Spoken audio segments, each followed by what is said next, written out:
Je m'appelle Kader Bueno, j'ai 25 ans et je suis magicien humoriste. J'ai grandi à Tunis et à Aubervilliers. Et aujourd'hui, je suis venu parler d'un sujet qui me touche particulièrement, ce sont les différences physiques. Quand j'étais petit, j'ai eu un accident qui m'a laissé une grosse cicatrice, mais j'ai su en faire ma force. Aujourd'hui, je suis venu un peu raconter ce qui s'est passé autour de cet accident. Aujourd'hui, ça va être mon sujet. Bienvenue sur votre émission Mia M. Donc aujourd'hui, on va recevoir Kader qui va nous livrer son témoignage. Bonjour Kader. Bonjour Mia. Comment tu vas? Ça va, très bien la forme et toi? T'es à l'aise? En forme? Ouais, ça va, tout doucement. Prêt pour cette nouvelle année? Ne parlons pas de cette année, s'il te plaît. Laisse la surprise arriver. On se souhaite même pas bonne année, on n'y croit même plus.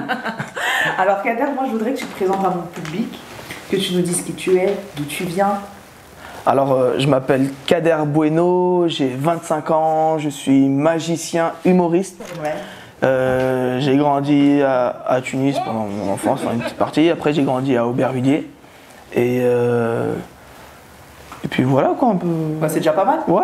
Ah ouais, c'est déjà pas mal. Alors Kader, comment toi tu te décrirais dans la vie, au niveau de ta personnalité? Très beau. Non, je rigole. non, du tout. Enfin, je me décris comme Monsieur Tout le Monde en fait, comme n'importe quel jeune qui sortirait d'un collège ou d'un lycée en fait. Je me décrirais comme ça. D'accord. Est-ce qu'il y a eu une expérience qui t'a marqué particulièrement dans ta vie? Oh, une expérience, oh, il y en a eu plein. Oh, il y en a eu plein des expériences qui m'ont marqué dans ma vie. Voilà,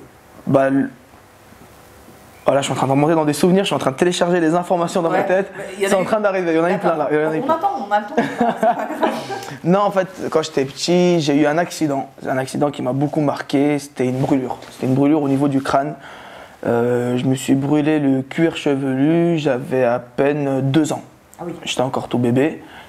Et cerise sur le gâteau, c'était le jour de mon anniversaire. Ah, bah tu peux pas l'oublier ça. Ouais, ça par contre, c'est un sacré cadeau du ciel. Ouais. Parce qu'au final, je vais sans spoiler la fin, mais pour moi, c'est vraiment un cadeau du ciel. Franchement, limite, je remercie Dieu d'avoir Ah bon? eu ce Ah, truc-là. je pensais que tu rigolais. Non, pour de vrai, pour de vrai. d'accord. Non, c'était pas une vanne pour le coup. Même si j'ai tendance à vanner C'est le souvent. problème Non. avec les humoristes, on sait pas. Ouais, à un moment, on sait pas quand on est sérieux ou pas. Ouais. Non, en fait, alors, donc j'ai eu cette brûlure au niveau du crâne, du dos et de la jambe quand j'étais petit. Ah ouais. Et après, j'ai eu des allers-retours à l'hôpital et tout. Et donc, du coup, j'ai grandi avec une grosse cicatrice au niveau du crâne qui faisait à peu près cette taille-là, au niveau de ma tête, ici où j'avais pas de cheveux. C'était comme une calvitie en fait, mais sur le côté. Ok. Et donc, du coup, on s'est fait très bien à mon âge, c'était pas une calvitie. Ouais. Et que la peau a brillé, ça se voit que c'était brûlé. Donc, Bah, on va y aller étape par étape. Ouais. Comment cet accident il est arrivé? comment cet accident est arrivé? Très bonne question, il faudrait que je redemande bien à mes parents, mais j'avais à peu près, voilà, comme je t'avais dit, 2 ans, c'était le jour de mon anniversaire, donc ça bougeait partout, c'était très folklorique à la maison. Et c'était en Tunisie. D'accord. Et donc du coup en Tunisie, le gaz il était bancal. Tu connais les systèmes D, quand il y a un truc en bancal, tu mets un truc en dessous pour le caler. Ok. Sauf que quand t'es gosse, ce truc là pour toi il est pas logique, il faut l'enlever. Ah oui. Donc quand tu l'enlèves, paf, le gaz il tombe et il y avait une casserole d'eau bouillante dessus. Enfin il y avait un plat en fait, quand j'ai une casserole d'eau bouillante pour être rapide, mais Oui. en fait c'est un plat tunisien, il met plus de 20 heures sur le feu. Donc il était sur la faim en fait avant d'être mangé le plat, donc il tombe sur moi. Et du coup voilà quoi, ça démarrait de là en réalité. Ah ouais. Et là, la réaction de tes parents, tout. Là ça y est, on passe d'une maison avec en mode fête et tout, c'était limite un enterrement sur là. Quoi. Mais donc du coup, changement d'ambiance. Immédiatement à l'hôpital parce que du coup, comme c'était en Tunisie, est-ce que la police, enfin les pompiers sont arrivés rapidement? T'es parti directement toi à l'hôpital? Comment? Ils m'ont emmené à l'hôpital. L'hôpital, ils ont mis des sparadraps, de la biafine, tout ça, tout ce qu'il fallait, tous les soins nécessaires. Mais sauf qu'en fait, au niveau du crâne, ils l'ont pas remarqué en réalité. Ils n'ont pas remarqué que j'étais réellement brûlé au niveau du crâne. Parce qu'en réalité, en fait, c'était quoi? On va dire c'était une brûlure à la base qui faisait même pas cette taille au final. Donc comme j'avais une touffe, on la voyait pas. Et donc comme cette brûlure, elle n'a pas été soignée, en fait avec le temps, elle s'est infectée, elle a fait que de grandir, que de grandir, que de grandir. D'accord. Donc, après on va dire quelques semaines ou quelques mois, en fait il y avait une odeur qui se dégageait, en fait, ils ne savaient pas d'où elle venait. Okay. Mais comme j'avais une touffe, ils ne pouvaient pas se dire que ça venait au niveau de la tête, donc Et là, ils se sont dit bizarre en regardant dans les cheveux, on voit que c'est violet, c'est plus la même couleur et tout.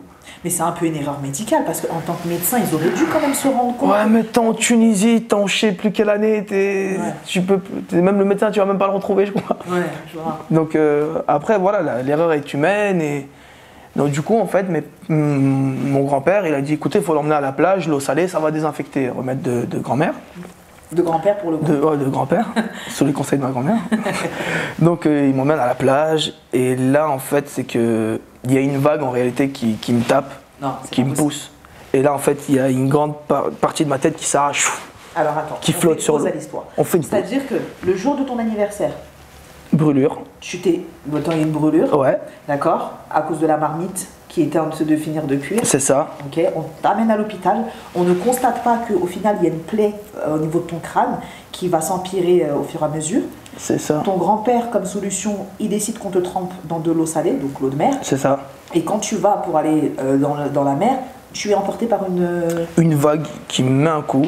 Donc, et du coup, il y a. Et t'as quel âge là, à ce moment-là? Bah 2 ans. Toujours 2 ans. C'est quelques semaines, même pas quelques mois après, quoi. On va dire, allez, 1 mois, 2 mois après. Incroyable. Après que ça s'est bien affecté, quoi. D'accord. Donc du coup, sur l'eau, j'ai encore l'image dans ma tête de ce gros bout de chair avec des cheveux qui flottait sur l'eau.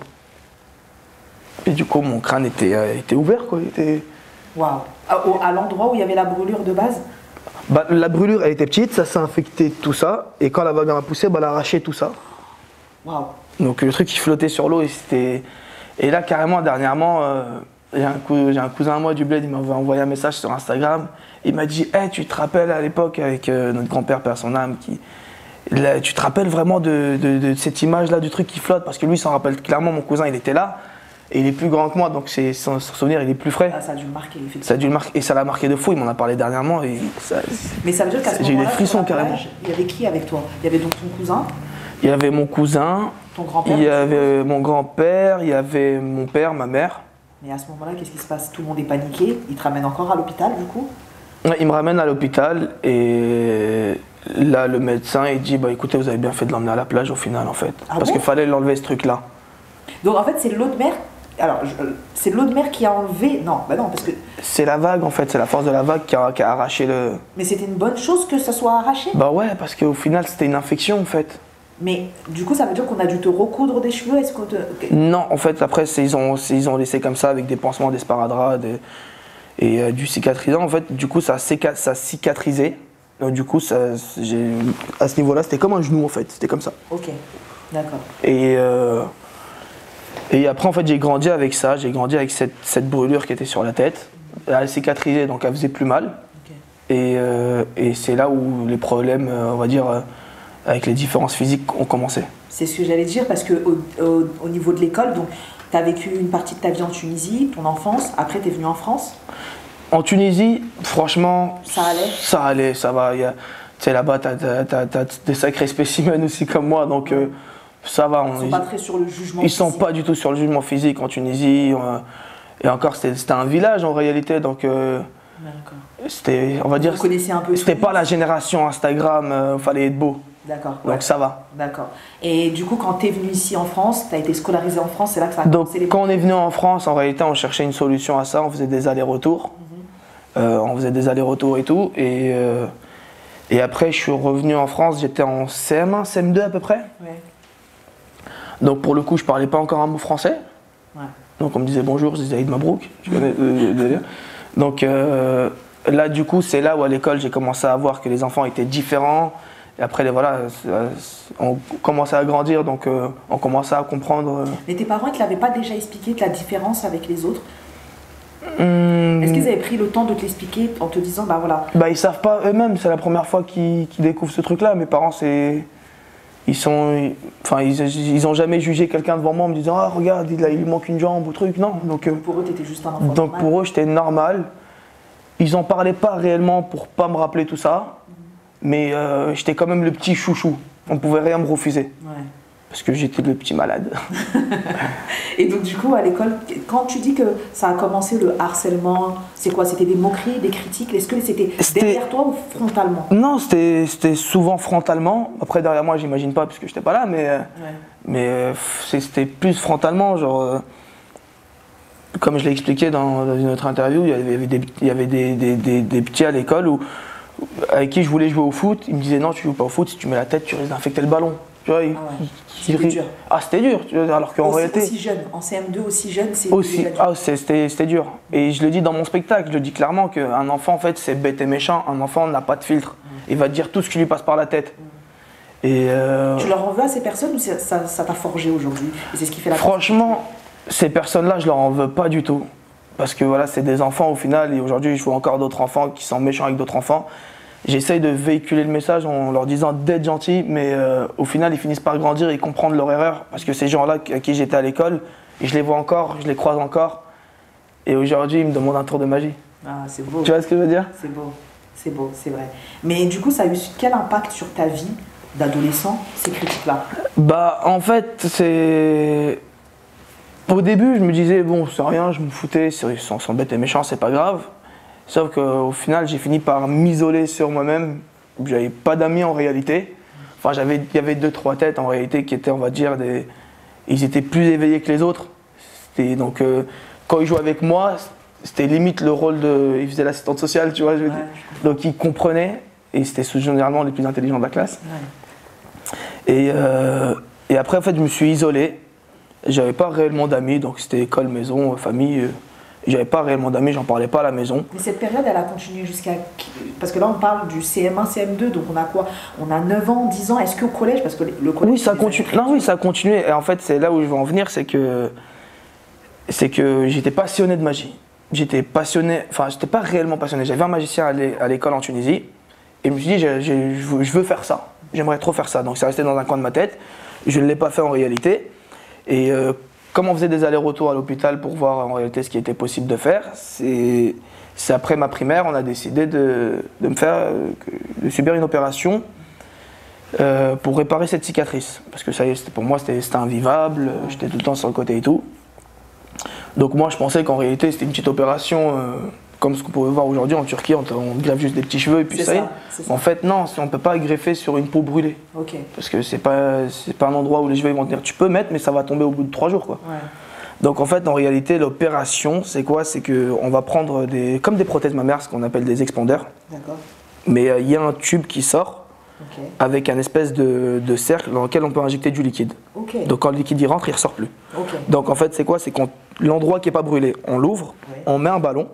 D'accord, on met un ballon et toutes les semaines, je vais à l'hôpital et on pique de l'eau dedans pour gonfler. Dès que ça gonfle, ça fait la taille de... C'est comme une réserve un peu. Ouais, c'est vraiment... C'est comme les trucs qu'on met chez les femmes, quoi. Des prothèses. C'est ça. Et du coup, en fait, il gonfle, on va dire, la peau sur le côté. Et une fois qu'on a assez de peau, bah, on retire le ballon et on coupe la peau brûlée et on rassemble les deux. D'accord. Sauf que premier ballon, il s'est infecté, il n'a pas tenu. Deuxième ballon, il a cassé.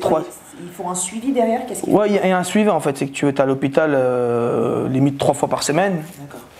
Et tu es à l'hôpital 3 fois par semaine à peu près, avec les injections, les soins, les pansements. Tu as des agrafes, tu as des redons. Mais du coup, ça devait être difficile parce que tu allais à l'école en même temps. Ouais. Tu allais à l'école comme ça? Ouais, j'allais à l'école comme ça. Ça, c'était au collège du coup. Ouais. Donc au collège, on avait fait une partie. Après, j'avais laissé tomber. Je me suis dit, c'est bon, j'abandonne, laisse tomber. Et je garde ma cicatrice, pas la peine. Mais qu'est-ce qui t'a découragé? Bah, chaque fois, ça a échoué en fait. Chaque fois, ça a échoué. Je me disais, bon, au final, c'est relou quoi. Vraiment la peine. Je me disais, ouais, au final, chaque fois, je me disais, j'ai envie d'être comme tout le monde et qu'on arrête de me regarder. Et en plus, à l'école, t'as pas le droit de porter de bonnet, t'as pas le droit de porter de casquette. Ouais. Donc, on te voyait avec ça. C'est ça. Donc, le moment où je mettais un pied en dehors du collège, je mettais une capuche ou un bonnet ou un truc pour cacher. Tu vivais vraiment mal, quoi. Ouais, et c'est là où vraiment la méchanceté commence à être vraiment de plus en plus. C'était au collège, donc... Après, je suis arrivé au lycée. Au lycée, ça s'est estompé, mais là, on va dire, on a quand même évolué dans une génération où c'est beaucoup, il y a beaucoup d'images, Instagram, Facebook, il faut ressembler au genre de télé-réalité, on va dire, tu vois. Tu te dis, t'as envie d'être beau, t'as envie de plaire, t'as envie d'avoir une copine, tu vois. Et parce que tout à l'heure, tu me disais, j'étais pas une personne normale. C'est quoi être une personne normale? Au final, c'est quoi la normalité pour toi? Toi, un moment qui a été rejeté parce que les gens appellent la normalité, pour toi, c'est quoi ta normalité? Bah, en réalité, je me dis peut-être qu'aujourd'hui, mon image de la normalité est faussée, puisque pour moi, la normalité, c'était être ami avec tout le monde, rigoler avec tout le monde, et pas être jugé. Pour moi, c'était ça la normalité. Mais en fait, la normalité, il y a des problèmes dans la normalité. C'est ça. Et au final, en fait, je suis normal. La normalité, c'est peut-être d'être normal, d'être comme tout le monde. C'est ça. Et c'est ce que tu es aujourd'hui. Bah oui, c'est pour ça que je me considère comme monsieur tout le monde, comme n'importe qui sort du collège ou du lycée. D'accord. Et du coup, tu m'expliquais que cette opération, donc, elle était très compliquée. Est-ce qu'au final, elle a pu aboutir? Parce que tu t'es découragé plusieurs fois. Bah, après, quand j'étais au lycée, en seconde, j'ai décidé d'y retourner. Oui. Je me suis dit, allez, tu sais quoi, redouble d'efforts, on y va. D'accord. Bah, du coup, rebelote, un autre ballon, hop, ça s'infecte, un autre ballon, ça se déchire. Je me rappelle un soir, je dormais chez moi, j'avais le ballon sur la tête. En fait, quand tu as le ballon sur ta tête, tu as vraiment une tête d'extraterrestre. Donc, je portais une espèce les gros bonnets, tu vois, de Bob Marley, j'achetais ça à Clignancourt. Donc, je mettais ce gros truc-là pour cacher. Et je dormais un jour chez moi. Et en fait, c'est que du coup, je dors avec plusieurs coussins. Et là, je vois à un moment, ma tête, elle commence à gonfler sur le côté. Je fais ça, je vois, c'est vraiment gonflé. En fait, le liquide s'est dissipé dans mon visage. Ah ouais. Et du coup, j'avais le visage gonflé. Je pouvais même plus ouvrir les yeux. Et là, on allait à l'hôpital d'urgence, ils m'ont réopéré. Donc c'était en France à chaque fois que tu Ouais, c'était en France, c'était à l'hôpital Saint-Louis. D'accord. C'était à l'hôpital Saint-Louis. Ok. Et en fait, c'est dans cette période-là où j'étais entre l'école, l'hôpital, la maison. Ouais. Et c'est là où je me suis intéressé à la magie. Et parce que le fait d'apprendre des tours de magie, déjà, je me mettais dans une bulle. Ouais. En réalité, comme je le dis dans mon spectacle, c'est le seul truc qui me permettait de m'évader. Pour moi, j'avais des super pouvoirs. Ouais. Limite, quand j'étais tout seul dans une chambre, j'essayais de faire bouger des objets dans ma tête. Alors, c'est beau ce que tu dis. tu vois, je me disais, mais c'est ouf ce que je vis en réalité tout seul. Donc j'aimerais le faire vivre aux gens, tu vois, montrer en réalité qui je suis. Et tu trouvais pas que ça avait peut-être aussi un côté cool, et peut-être que ça te rendrait cool auprès des gens? La magie? Oui. Mais justement, c'est ça en fait, c'est que j'ai commencé à me faire des amis grâce à la magie. Ah, d'accord. C'est que j'ai commencé à tester des tours de magie sur des camarades à l'école, au collège et tout. Et là, en fait, ils commençaient à regarder ce qui se passait entre mes mains et regarder plus là-haut. Waouh, j'ai compris. Et là, ça y est, en fait, j'avais des amis. Ouais. On me voyait plus comme hey, c'est le brûlé. Ouais. C'est le fou là qui fait des trucs de ouf. Et là, ça y est, je me suis dit, c'est bon, j'ai trouvé le truc. Donc, chaque fois que je finissais l'école ou que j'étais malade, il fallait que j'apprenne des tours. Ça t'a donné c'était un booster pour toi? Ah, c'était un booster, c'était ça, il fallait pas que je le lâche. Et un truc aussi qui m'avait marqué au collège, c'est en 3e, fallait trouver un stage. Je me rappelle, stage de 3e. J'ai postulé un peu partout dans des trucs, j'ai toqué tout ça à des portes et j'allais au début avec mon bonnet. Donc je toquais dans un bureau, je rentrais, bonjour, oui. Bah déjà, il faudrait commencer par enlever le bonnet quand on rentre dans un bureau. Après, va lui expliquer que j'ai ça, que je cache pour éviter ça. Non, je disais merci, je repartais. Donc ça ne servait à rien. Et du coup, en fait, après voilà, j'ai fait mon stage. Bon, mon père il m'a trouvé un truc de son ami, donc j'ai fini par faire mon stage. Et j'ai tellement été refusé, mal regardé à ce moment-là, parce que soit je portais un bonnet, ou soit parce que j'avais un truc sur la tête. Je me suis juré de plus jamais déposer un CV. Et aujourd'hui, tu vis de ta passion? Je vis de ma passion. C'est magnifique. Donc voilà. T'as la meilleure vie que tu pouvais avoir? Je te jure, je vis ma best life pour moi. Mais du coup, tout à l'heure, quand on parlait en aparté, tu me disais que dans tes sketchs, ou même sur scène, t'en parles un petit peu de la même manière? J'en parle, pas de la même manière, parce que là, c'est vraiment, je raconte des détails et c'est uniquement du parler, alors que sur scène, c'est de la magie. Donc, mon spectacle s'appelle Un tour de ma vie. Okay. C'est pas un tour de magie, un tour de ma vie. Ouais, sympa. Donc, je raconte réellement ma vie en magie. Donc je raconte plein d'anecdotes et il faut trouver des tours de magie en lien avec ce qui s'est passé dans ma vie. Quand je raconte là que j'ai trouvé la magie dans ma vie et que j'ai essayé de faire bouger des objets, je parlais tout seul dans la chambre, dans ma tête, j'avais un ami imaginaire. Okay. Cet ami imaginaire, dans le spectacle, fallait le matérialiser pour que les gens le voient. Oui. Donc j'ai un assistant sur scène qui s'appelle Magic Joker Jojo, qui joue un personnage imaginaire qui s'appelle Lilou. Okay. Et en fait, au final, j'explique que malgré que j'étais tout seul, j'ai réussi à m'isoler dans une bulle où j'avais peut-être pas d'amis, mais j'avais un ami imaginaire. Et là, l'ami imaginaire, il apparaît. Et là, je parle avec lui. Et quand je parle avec lui sur scène, les gens, ils ont les larmes aux yeux et ils ressentent l'émotion, puisque même moi, j'ai les larmes aux yeux à ce moment-là, parce que pour moi, je lui parle pour de vrai. Ouais, parce que tu lui as parlé quand tu étais plus jeune. Et je lui parlais quand j'étais plus jeune, et quand je lui parle sur scène, bah, je suis dedans en réalité. Ouais. Il finit par me dire, Kader, tu as grandi, tu es obligé de partir pour aider d'autres enfants. Ouais. Et là, il disparaît sur scène. Ouais. Et là, je crie, non, reste. Et c'est ouf pour moi. Ouais. Mais est-ce que c'est chaud. Est-ce que cet ami imaginaire, il n'est pas encore dans ta vie là actuellement, aujourd'hui? Il t'accompagne pas indirectement? Bah, j'ai l'impression que je suis devenu lui en fait.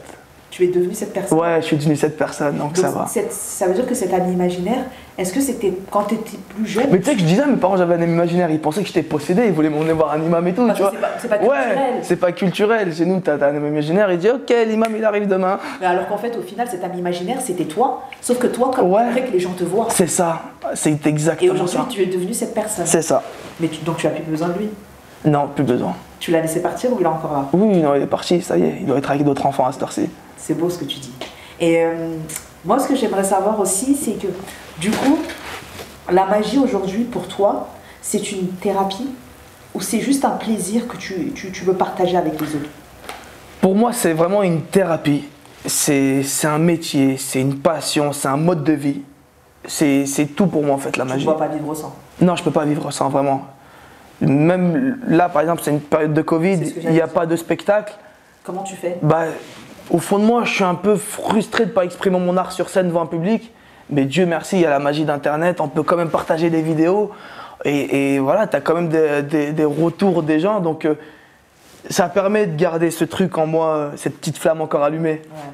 Mais du coup, ça veut dire que tu fais un peu des sketchs sur Internet? Sur Internet, en réalité, ce que je fais, c'est de la street magie. C'est que je vais voir des gens en dehors, je leur fais des tours de magie, ou je les piège, ou je crée des situations gênantes.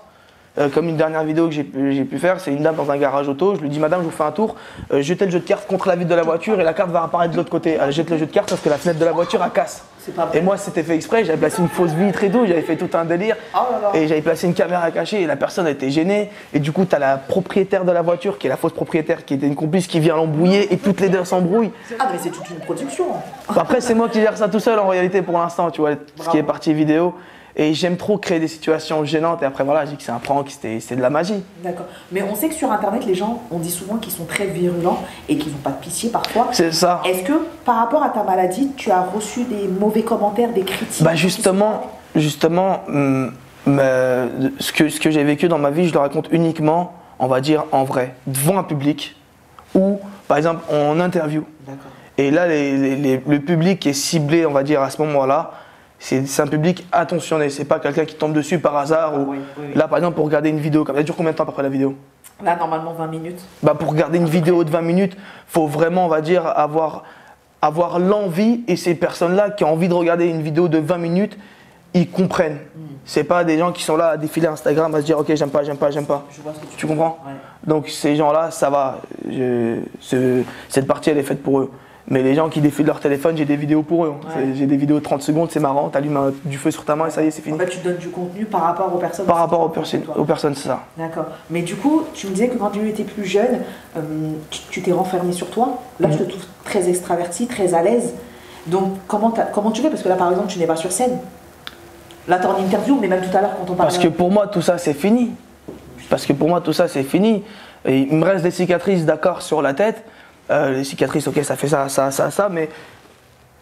mais au final, les gens ne me connaissent pas pour ma cicatrice, ils me connaissent pour ce que je suis, pour ce que j'ai fait. Donc ça y est. Et même si au final, quelqu'un qui ne me connaît pas, il me voit avec mes cicatrices, et s'il regarde un peu plus près, bah, il voit que je suis une autre personne que de simples cicatrices. Mais du coup, pour revenir à l'histoire de ton opération, t'es pas allé jusqu'au bout? Parce que tu m'avais dit qu'au lycée, t'avais essayé. Au lycée, j'avais réessayé, je suis pas allé jusqu'au bout, puisque ça avait encore échoué. Et après, en fait, c'était dur entre ma scolarité et l'hôpital. Non. C'est plus dans tes projets aujourd'hui? Bah, en réalité, j'ai fait un bac STI. Je suis arrivé au bac et en fait, c'est que déjà en première, entre les allers-retours entre la maison et l'hôpital, j'étais un peu perdu. Donc en terminale, il y avait encore des allers-retours, donc j'étais encore un peu plus perdu. J'ai essayé de ramer, mais sauf que pour moi, il y avait aussi la magie qui était en parallèle. Et à la semaine de passer le bac, bah, soit j'étais au Jamel Comedy Club ou soit je passais le bac. T'as choisi le Jamel Comedy Club. J'avais pas les armes pour le bac, mais j'avais les armes pour le Jamel Comedy Club. Et t'as gagné la guerre alors ou pas? Ouais. Franchement, Dieu merci, ouais. Ouais. Et de toute façon, aujourd'hui, tu es devenue la personne que tu souhaitais. Donc ta cicatrice, elle te dérange plus puisque ça fait la personne que tu es aujourd'hui.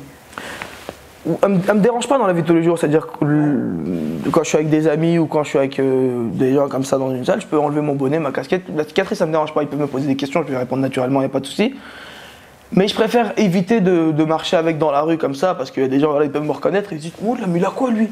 Et ça peut parler, ça peut chuchoter, montrer du doigt. C'est juste pour éviter cette situation un peu gênante, quoi. D'accord. Mais sinon, au final, en face de quelqu'un, je l'enlève facilement. On arrive bientôt à la fin de l'interview. J'aimerais que tu regardes la caméra qui est face à toi et que tu parles à une personne qui, à l'heure actuelle, aurait un handicap, peu importe lequel, physique, mental.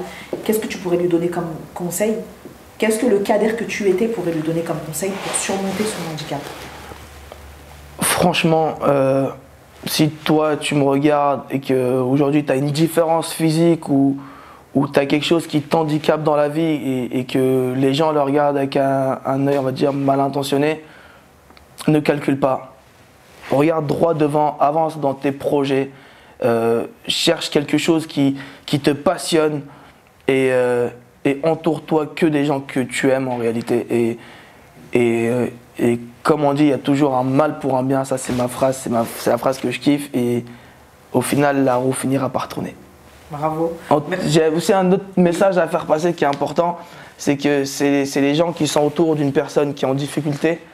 Faut arrêter tout ce qui est, faut arrêter d'être méchant, faut arrêter les méchancetés gratuites. Et tu sais, c'est pas que chez les enfants généralement. Tu sais, j'ai vécu ça aussi chez des profs. Il y a des profs aussi qui n'ont pas été très cool avec moi, qui n'ont pas été sympas à ce moment-là.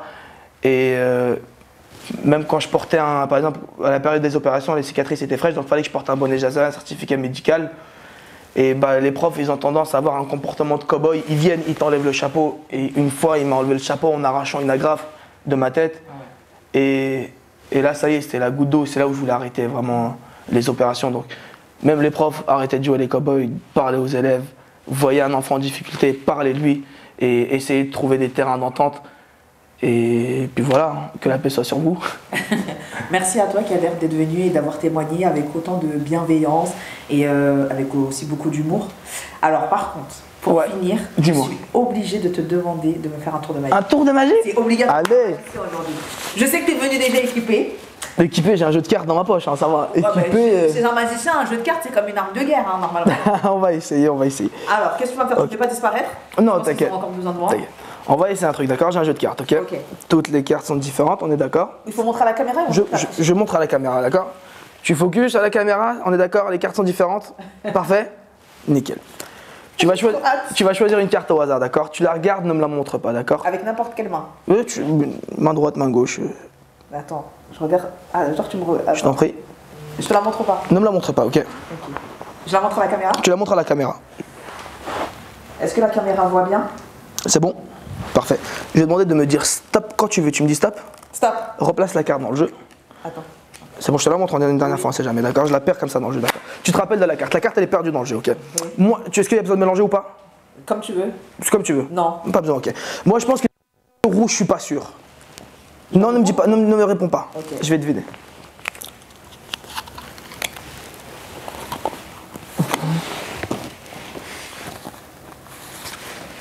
C'est bon aussi. Non. Non? Non, c'est pas ça. Pardon. Non, c'est pas possible. Oh non, j'y crois pas! C'est celle-là, pardon, je me suis trompé, en fait, elle est restée bloquée longtemps. Mais comment t'as fait? Magie! Ah, t'es trop fort! Ah non, mais je suis choquée! On reste à un autre truc? En plus, j'étais trop contente que t'avais pas trouvé! Tiens, on va rester à un autre truc, d'accord? Toutes les cartes, encore une fois, sont différentes dans mon jeu, on est d'accord, ok? Tu vas choisir une carte au hasard, ok? Je te laisse choisir une carte, n'importe laquelle. J'ai peur maintenant. Non, t'inquiète, tire une carte. Je te laisse tirer une carte, n'importe laquelle. Tire une carte, n'importe laquelle. Prends une carte. Tu la regardes, ne me montre pas, tu la montres à la caméra, on sait jamais, c'est bon? Je la montre à laquelle? Ouais, tu la montres à n'importe laquelle. C'est bon? C'est bon. D'accord, nickel. Tu vas me passer ta carte, passe-moi ta carte. Je vais laisser ta carte comme ça au milieu du jeu, d'accord? Ouais. Je vais demander juste de placer ta main à plat comme ça, s'il te plaît. Tu vas replacer ta main sur le jeu comme ça, d'accord? Ok. Garde le jeu entre tes mains, d'accord? On le voit bien à la caméra ici, ok? Rien dans les mains, je vais juste prendre une première carte. Laisse-moi l'espace pour prendre une première carte. Oui. Ok. À ton avis, c'est quelle carte? Non, c'est pas ma carte. Une carte qui te ressemble. Une reine. Une dame de cœur, super. Non, tu sais quoi, on recommence. On va prendre une autre carte, ok? À ton avis, c'est laquelle? Un roi. Non, c'est une carte que tu as choisie, calme-toi. Elle est trop loin, elle, dans sa tête. Tu sais quoi, garde le jeu de cartes entre les mains. Mais c'est ma carte. Oui, c'est ta carte, bah oui, c'est ça la magie. T'inquiète pas, on va. En fait, c'est que toi, tu n'avais pas remarqué que c'était ta carte parce qu'en fait, les cartes, en réalité, visuellement dans ta tête, ils commencent à disparaître. En fait, parce que le jeu de cartes commence à disparaître tout doucement. Tu l'as entre les mains, le jeu de cartes, on est d'accord? Mais oui. Le jeu de cartes commence à disparaître tout doucement. J'ai peur. Je vais compter jusqu'à 3. Au compte de 3, le jeu de cartes va disparaître. Non, je veux pas que tu comptes jusqu'à 3. 1, 2, 3, maintenant. Fou. Ouvre tes mains. Mais il est... Ah, Le jeu a disparu. Bonne journée. je pense que terminé. Alors, je vais vous écrire en barre d'informations pour ceux qui veulent aller le voir en spectacle, pour ceux qui veulent me suivre sur les réseaux sociaux. Je suis... Mais il est où le jeu de cartes maintenant alors? Il est là.